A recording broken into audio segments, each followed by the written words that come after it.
Hello दोस्तों, स्वागत है आप लोग का हमारे चैनल एसएससी ड्रीम स्टडी पे। दोस्तों आज आपके BSP SCL technician grade 3 exam 2025 के 17 जुलाई की तीनों शिफ्टों का एग्जाम खत्म हो चुका है, जिसके आपके GK GS reasoning Hindi computer English और ट्रेड के जितने रियल प्रश्न हमें मिले हैं उनका एनालिसिस हम आपके लाए हैं।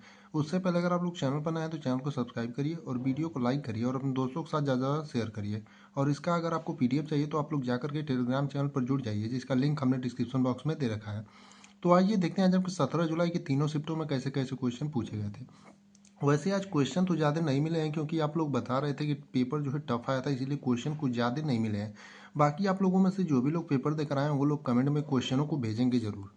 जैसे पहला क्वेश्चन पूछा था आज की पहले शिफ्ट में कि बिजली का पारिभाषिक शब्द क्या होता है, यानी कि बिजली का जो है पारिभाषिक शब्द क्या होता है, ये प्रश्न आपका पूछा गया था।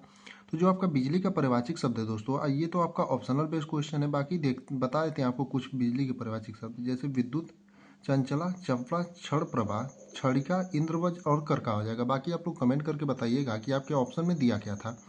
अगला प्रश्न देखेंगे तो आपके दूसरे शिफ्ट में पूछा था बंगाल का विभाजन कब हुआ था, यानी कि बंगाल का विभाजन कब हुआ था, तो आपका 1905 में हुआ था। और किसके नेतृत्व में, तो आपका लॉर्ड कर्जन के द्वारा। यानी कि अगर नेतृत्व पूछा होगा तो आपका लॉर्ड कर्जन के द्वारा। और कब हुआ था अगर आपका पूछा होगा तो आपका 1905 में हुआ था। अगला देखेंगे आपका तीसरे शिफ्ट में प्रश्न पूछा था गया था कि आईपीएल 2024 का पर्पल कैप किसने जीता था, यानी कि आईपीएल 2024 का जो पर्पल कैप है किसने जीता था। अब आप लोग देखेंगे कि आपका 2025 का ना पूछ करके आपका 24 का करंट अफेयर पूछा था कि आईपीएल 2024 का पर्पल कैप किसने जीता था। तो आपका हर्षल पटेल थे। और किस टीम से खेलते थे, तो आपका किंग्स इलेवन पंजाब के लिए। और हर्षल पटेल इकलौते ऐसे प्लेयर हैं जिन्होंने दो अलग अलग फ्रेंचाइजियों के लिए जो है आपका पर्पल कैप जीता था। जैसे आपका 2021 में बेंगलोर के लिए, रॉयल चैलेंजर बेंगलोर के लिए, और 2024 में आपका पंजाब किंग्स के लिए। अगला प्रश्न देखेंगे तो आपका पूछा था एंटोनिम्स ऑफ टर्मिनेट, यानी कि टर्मिनेट का आपका एंटोनिम्स क्या होता है, ये प्रश्न आपका पूछा गया था। तो टर्मिनेट का जो आपका एंटोनिम्स होता है, स्टार्ट हो जाएगा, ओपन हो जाएगा, बिगाइन हो जाएगा और आर्गुएट हो जाएगा। बाकी ये भी आपका ऑप्शनल बेस्ड क्वेश्चन है, आप लोग कमेंट करके बताइएगा कि आपके ऑप्शन में दिया क्या था। अगला वाला क्वेश्चन पूछ देखेंगे तो पूछा था कि संघ और राज्य के बीच शक्तियों के विभाजन से संबंधित अनुच्छेद है, यानी कि संघ और राज्य के बीच जो शक्तियों का विभाजन होता है उससे संबंधित आपका अनुच्छेद कौन सा है, ये प्रश्न आपका पूछा गया था। तो संघ और राज्य के बीच शक्तियों के विभाजन से जो आपका संबंधित अनुच्छेद है दोस्तों, अनुच्छेद 246 है। यानी आपके जिस भी ऑप्शन में अनुच्छेद 246 दिया रहा होगा वही आपका सही उत्तर हो जाएगा। यानी कि संघ और राज्य के बीच शक्तियों के विभाजन से संबंधित आपका जो अनुच्छेद है, अनुच्छेद 246 है। एक प्रश्न आपका पूछा गया था सीपीयू का कार्य क्या होता है, यानी कि जो सीपीयू है उसका कार्य क्या होता है, ये प्रश्न आपका पूछा गया था। तो जो सीपीयू का आपका कार्य होता है, यह जो है कंप्यूटर को मुख्य रूप से बताता है कि करना क्या है और कैसे करना है। यानी कि सीपीयू जो है कंप्यूटर को बताता है कि उसको करना क्या है कंप्यूटर के और कैसे करना है। वहीं सीपीयू का अगर आपसे आगे वाले दिनों में फुल फॉर्म पूछ ले तो आपका सेंट्रल प्रोसेसिंग यूनिट होता है। और ये जो होता है आपका ब्रेन ऑफ कंप्यूटर होता है, यानी कंप्यूटर का जो होता है आपका दिमाग होता है सीपीयू। अगला प्रश्न पूछा था आपका नाक पर मक्खी न बैठने देना मुहावरे का अर्थ क्या होगा, यानी कि नाक पर मक्खी ना बैठने देना आपका जो मुहावरा है इसका अर्थ क्या होगा, ये प्रश्न आपका पूछा गया था। तो जो नाक पर मक्खी ना बैठने देना जो मुहावरा है दोस्तों, इसका जो आपका अर्थ हो जाएगा अपने पर आँच ना आने देना, यानी कि अपने आप पर जो है आँच ना आने देना, यही जो इस मुहावरे का अर्थ हो जाएगा। एक प्रश्न देखेंगे आपका मौलिक कर्तव्य से पूछा गया था, इस आपका शायद सेकेंड कि थर्ड शिफ्ट में ये प्रश्न पूछा गया था, यानी कि मौलिक कर्तव्य से संबंधित आपका सेकेंड या थर्ड शिफ्ट में प्रश्न ये जो है पूछा गया था। तो देखते हैं आपका मौलिक कर्तव्य से किस प्रकार से प्रश्न पूछा होगा। अगर अनुच्छेद पूछा होगा तो अनुच्छेद 51 हो जाएगा, यानी कि अनुच्छेद 51 आपका मौलिक कर्तव्य से संबंधित है। अगर भाग पूछा होगा तो भाग 4 ही हो जाएगा। अगर आपका मौलिक कर्तव्य कब जोड़ा गया था, आपका 42वें संविधान संशोधन के तहत 1976 में, और किसकी सिफारिश पर, तो सरदार स्वर्ण सिंह कमेटी की सिफारिश पर। और जब जोड़े गए थे आपके 1976 में तो 10 जोड़े गए थे, लेकिन आपका 11 इस समय वर्तमान में मौलिक कर्तव्य कितने हैं, तो 11 हैं। 11वां मौलिक कर्तव्य जो है आपका 86वां संविधान संशोधन 2002 में जोड़ा गया था। एक प्रश्न आपका पूछा था कि गर्म दल और नरम दल का विभाजन कब हुआ, यानी कि गर्म दल और नरम दल का जो है विभाजन कब हुआ था, ये प्रश्न आपका पूछा गया था। तो गर्म दल और नरम दल का जो विभाजन है दोस्तों आपका 1907 में हुआ था, यानी आपके जिस भी ऑप्शन में 1907 दिया रहा होगा वही आपका सही उत्तर हो जाएगा। इंडियन नेशनल कांग्रेस के सूरत अधिवेशन में, यानी कि राष्ट्रीय भारतीय कांग्रेस के सूरत अधिवेशन में जो है आपका गर्म दल और नरम दल का विभाजन हुआ था और 1907 में। एक प्रश्न पूछा था आपका फॉन्ट इंक्रीज करने के लिए शॉर्टकट की क्या होता है, यानी कि फॉन्ट को जो है इंक्रीज करने के लिए शॉर्टकट की क्या होता है, ये प्रश्न आपका पूछा गया था। तो फॉन्ट को इंक्रीज करने का जो आपका शॉर्टकट की होता है दोस्तों, control plus shift plus greater than होता है।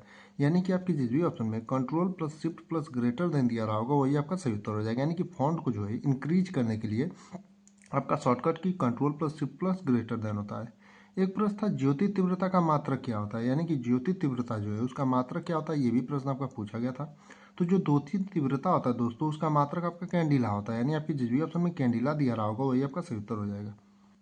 अगला प्रश्न देखेंगे तो पूछा था इनमें से कौन सा आपका आउटपुट डिवाइस है। तो ये जो है आपका ऑप्शनल बेस्ड क्वेश्चन है। बाकी आप लोग कमेंट करके बताइएगा कि आपका ऑप्शन इसमें क्या दिया था, क्योंकि ये ऑप्शन बेस पर हो सकता है कि आउटपुट डिवाइस आपका कौन सा है। बाकी आपको कुछ बता देते हैं आउटपुट डिवाइस के उदाहरण, जैसे मॉनिटर हो जाएगा, ब्रेल रीडर हो जाएगा, कंप्यूटर स्पीकर हो जाएगा और इलेक्ट्रॉनिक स्क्रीन हो जाएगा। बाकी आप लोग कमेंट करके बताइएगा इसमें ऑप्शन क्या दिया था। आपका आपका जो है थर्ड शिफ्ट में जो है MS एक्सेल के सिंबल से संबंधित प्रश्न पूछा गया था।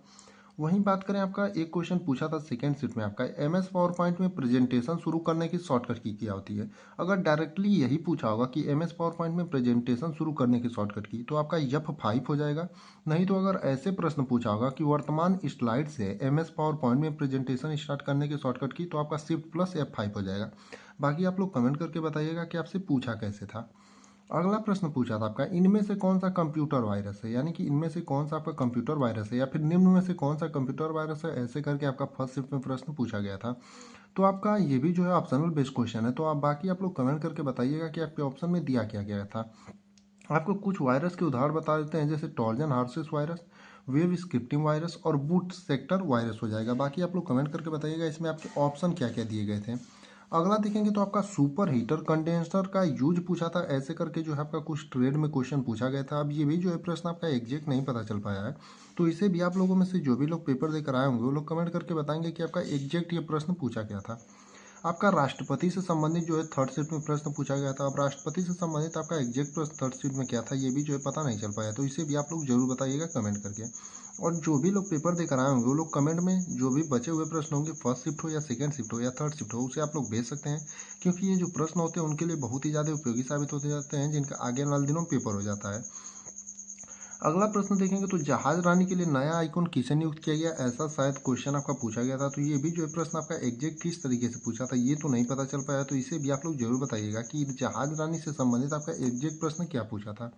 एक प्रश्न आपका ट्रेड में पूछा था सेकेंडरी ट्रांसमिशन और प्राइमरी डिस्ट्रीब्यूशन का वोल्टेज, यानी कि सेकेंडरी ट्रांसमिशन और प्राइमरी डिस्ट्रीब्यूशन का आपका वोल्टेज से संबंधित जो है प्रश्न पूछा गया था।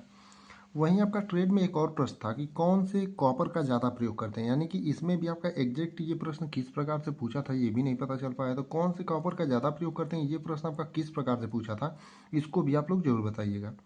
करंट अफेयर से जो है आपके 4 से प्रश्न जो है हर शिफ्ट में पूछे गए थे, यानी कि करंट अफेयर से जो है आपके 4 से 5 प्रश्न हर शिफ्ट में, यानी पहला शिफ्ट हो या दूसरा शिफ्ट हो या तीसरा शिफ्ट, सब में पूछे जा रहे हैं।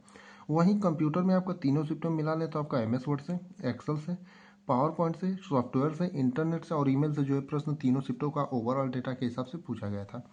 वहीं हिंदी की बात करें तो हिंदी में आपका जो है विलोम शब्द, पर्यवाची, मुहावरा और गद्यांश से संबंधित जो है प्रश्न आपके तीनों शिफ्टों को मिला करके पूछे गए थे। इंग्लिश में आपका प्रीपोजिशन से प्रश्न पूछा जा रहा है, साइनोनिम से प्रश्न पूछा जा रहा है, एंटोनिम से प्रश्न पूछा जा रहा है और पैसेज से, यानी कि तीनों शिफ्टों में आपके प्रीपोजिशन, सिनोनिम्स, एंटोनिम्स और पैसेज से संबंधित प्रश्न जो है इंग्लिश में पूछा जा रहा है। वही रीजनिंग में coding, decoding, blood relation, series से संबंधित जो है आपका प्रश्न पूछा जा रहा है। वहीं सीटिंग अरेंजमेंट और आपका डायरेक्शन से भी संबंधित जो है आपका रीजनिंग में प्रश्न आ रहा है, यानी कि रीजनिंग में कोडिंग, डिकोडिंग, ब्लड रिलेशन और सीरीज का जो है आपका ज़्यादा ही प्रश्न आ रहा है। वहीं आपका ट्रेड में और बात करें तो इल्यूमिनेशन से संबंधित प्रश्न था, केबल वायरिंग से संबंधित प्रश्न पूछा गया था, यानी केबल से प्रश्न था और वायरिंग से संबंधित प्रश्न था, और ट्रांसफार्मर से संबंधित प्रश्न था और 3 फेज इंडक्शन मोटर से प्रश्न था। बाकी इतने ही प्रश्न जो है हमें तीनों शिफ्टों को मिला करके मिले थे, जिनका हमने आपको रिव्यू करा दिया है। बाकी जो भी बचे हुए प्रश्न होंगे उसे आप लोग कमेंट में या फिर टेलीग्राम चैनल पर जाकर के बता सकते हैं, क्योंकि तीनों शिफ्टों के बहुत ज़्यादा प्रश्न तो नहीं मिले हैं, क्योंकि बहुत लोगों का कहना था कि पेपर थोड़ा हार्ड था। तो आप लोग कमेंट करके बताइएगा कैसा पेपर था, और जो बचे हुए प्रश्न होंगे उसे जरूर भेजिएगा।